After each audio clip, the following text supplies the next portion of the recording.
Hi, I'm Iris Matthews, a romance author, and it's time. Today I will be reading my query letter, and then we'll get into the content within a query letter and why I chose to share mine. So, I will be reading from my read aloud copy, which my daughter lovingly colored on the back, so enjoy this sunset mountain view.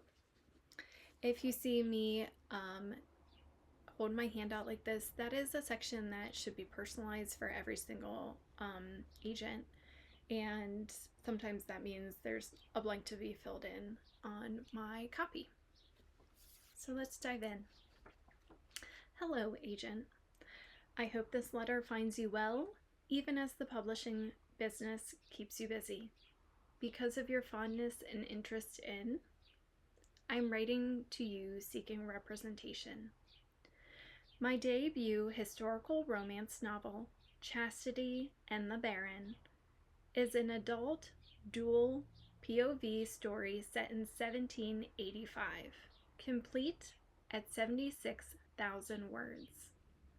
The novel combines the pining emotion of Mysterious Marquis with the strong female heroines that readers love from Courtney Milan and Sarah MacLean. The big family dynamics have a Bridgerton feel, and the balance of humor and feminine independence will appeal to Tessa Dare fans hungry for another historical. Andrew Daniels disappeared from London to escape his father's overbearing nature and bad reputation for a quiet life studying tulips in the Netherlands. But he is called home upon the Baron's sudden death. Now he must take up his role in society, only to find an old enemy is still determined to ruin his life and his family's name. The only bright spot in his new circumstances is his proximity to Chastity Dashel, the sister of his best friend and the woman whom he's long been heels over head in love with. However, he's just as timid as ever, and catching her attention is no easier than before. The London season has lost its luster for Chastity Dashel, now that she's done the dance for 3 years running. She is resigned to her unmarried state and ready to cast off the reserved mask she donned to please society, when her mother issues an ultimatum: marriage to a man of her parents' choosing, or exile abroad for a life of religious contemplation. She has until the end of the season to find her own path. Free to flirt for the first time, Chastity is determined to rescue herself. She sets her cap for Blake Devlin, a rake and the rival to shy and sweet Andy. On the threshold of securing a proposal from the former, Chastity realizes that it is Andy who not only sees and respects her, but he has also awoken a piece of herself she locked away. However, Chastity is tangled in her own plans and is caught in a cruel trap set by an urbane enemy. She must embrace help from Andy and her family to finally secure happiness and discover if a seed of love can truly bloom. Chastity and the Baron is the first book in a proposed interlinked series, The Virtue Sisters. Each book can stand alone, but would overlap as the respective stories feature one of the 6 Dashel sisters whose personalities run contrary to their virtuous names. Chastity's story examines the conundrum young women face when curious in a society that doesn't value such desires and censors a range of valuable voices. While set against a historical backdrop, these themes are timely in an age when book banning is on the rise. I received my BA in History from the University of Mount Union and my MFA in Writing Popular Fiction from Seton Hill University.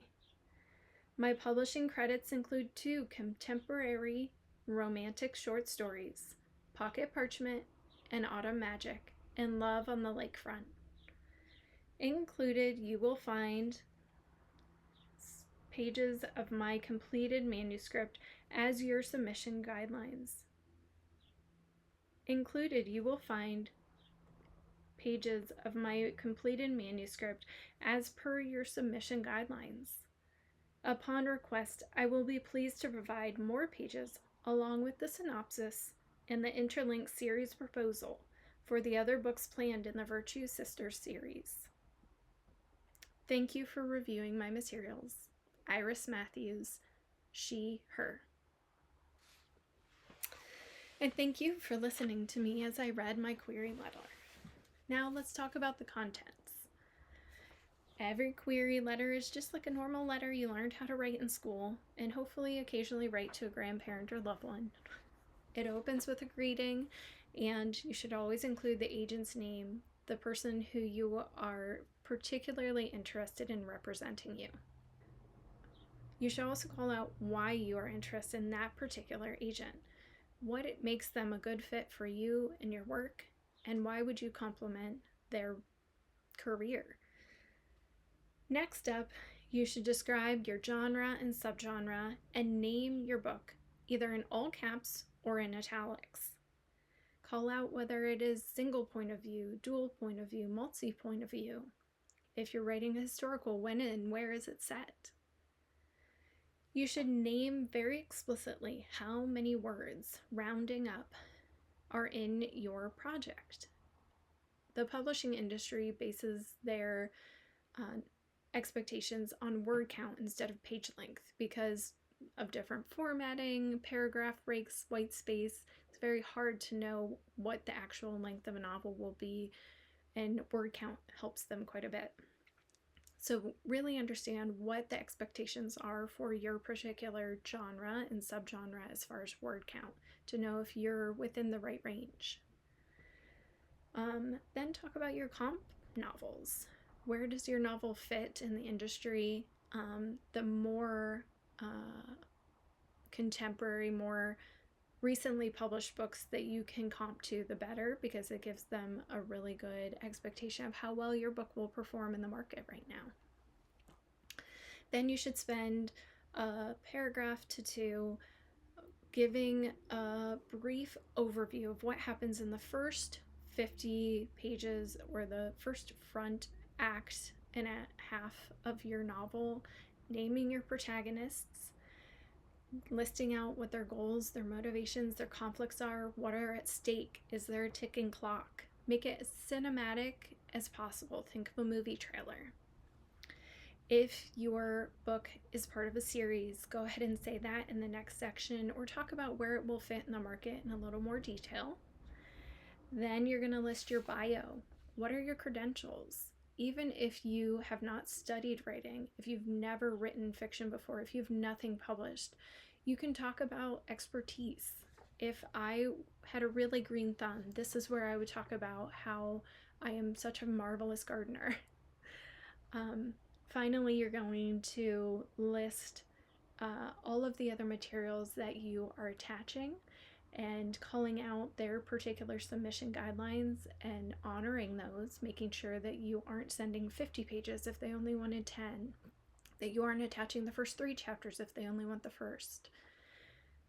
Then give a signing off salutation and your name. If you call out your pronouns, do that there as well. So I hope that this is helpful. If you are in the querying trenches, if you're a new author, I encourage you to write multiple query letters, try out different things, ask your friends and critique partners to read over it. Always personalize what you've written and proofread. I cannot emphasize that enough. There have definitely been times I've just hit send and been like, oh shoot, I changed that sentence at the last minute and I dropped an article. So proofread, and I wish you all the best of luck.